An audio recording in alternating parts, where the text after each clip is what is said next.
Yeah, so I'm going to show you here. Basically, I'll show here first is that we're on a peninsula kind of between two parts of the lake. That's one side, and the other side over there. I'm going to go down by the water and show you a better view. Well, here we are. This is mid-November,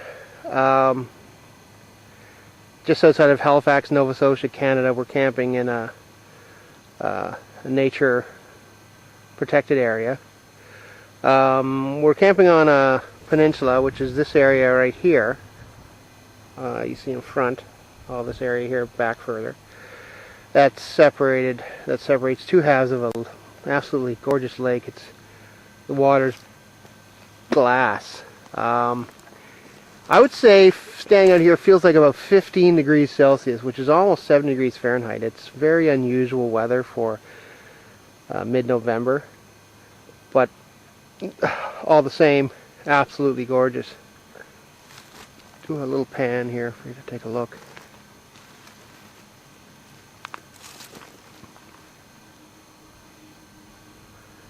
And you can see the peninsula still juts out a bit, some rocks.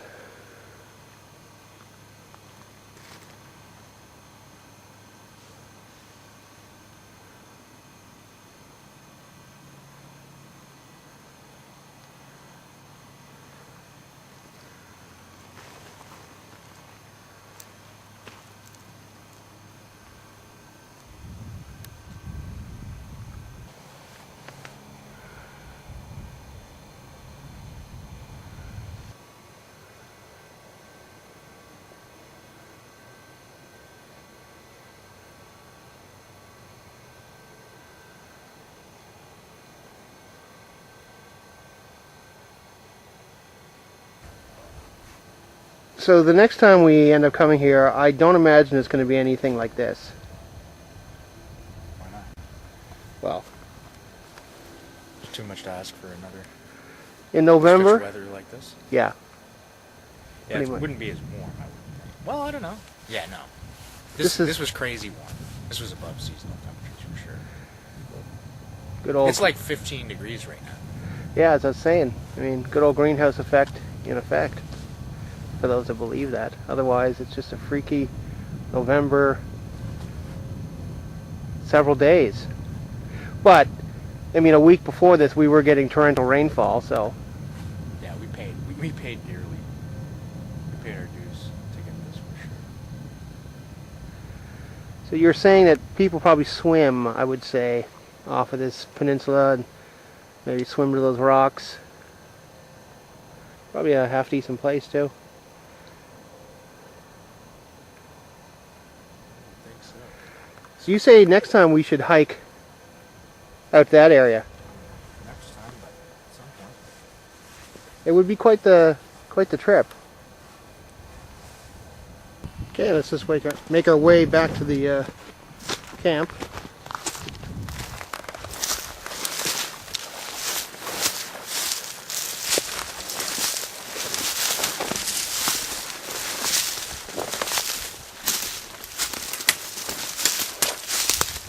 Breaking a few branches there. It's not really that thick.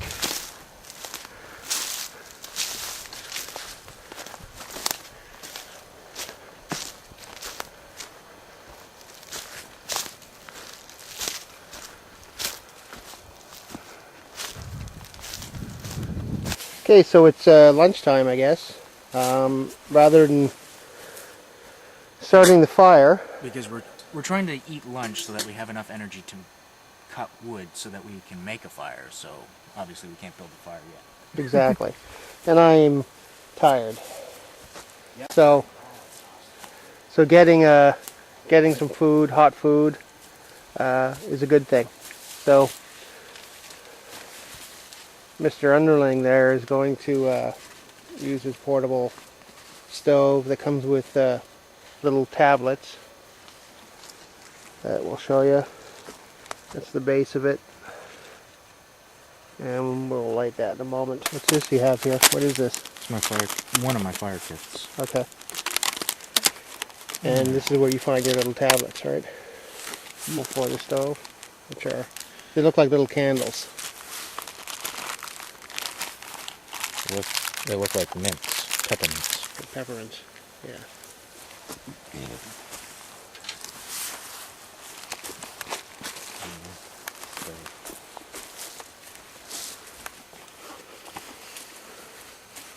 I like butane lighters.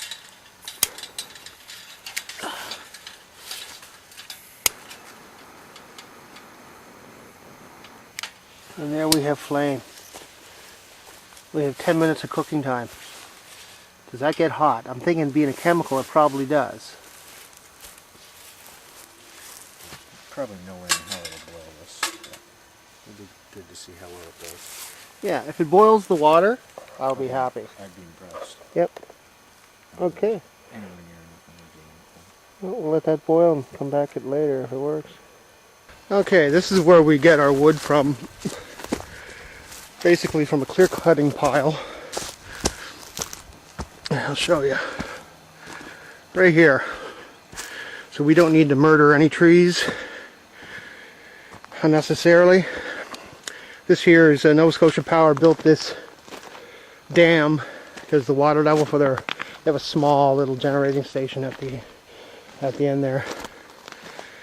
We decided most of the wood we've been gathering has been hardwood, and it's absolutely brutal to cut with a handsaw. So what we're doing is we're grabbing pop bottle circumference size, as you can see there,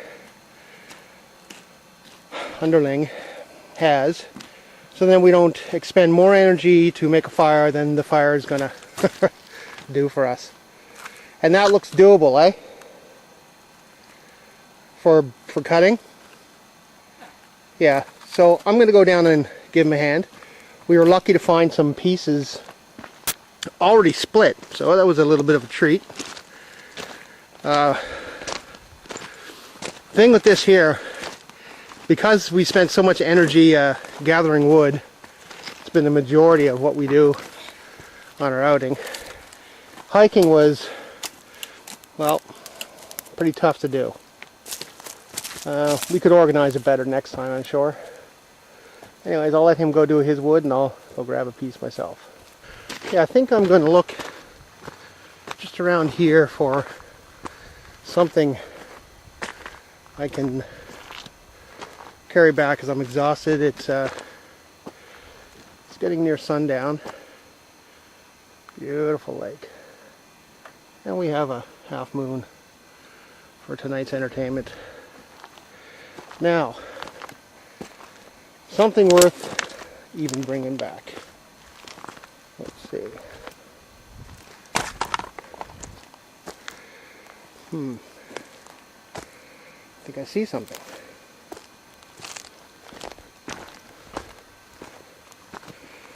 It's probably hardwood, but at least it's a small piece. I think I'll take this guy right here, and really we can split that once and get a good hot fire out of it.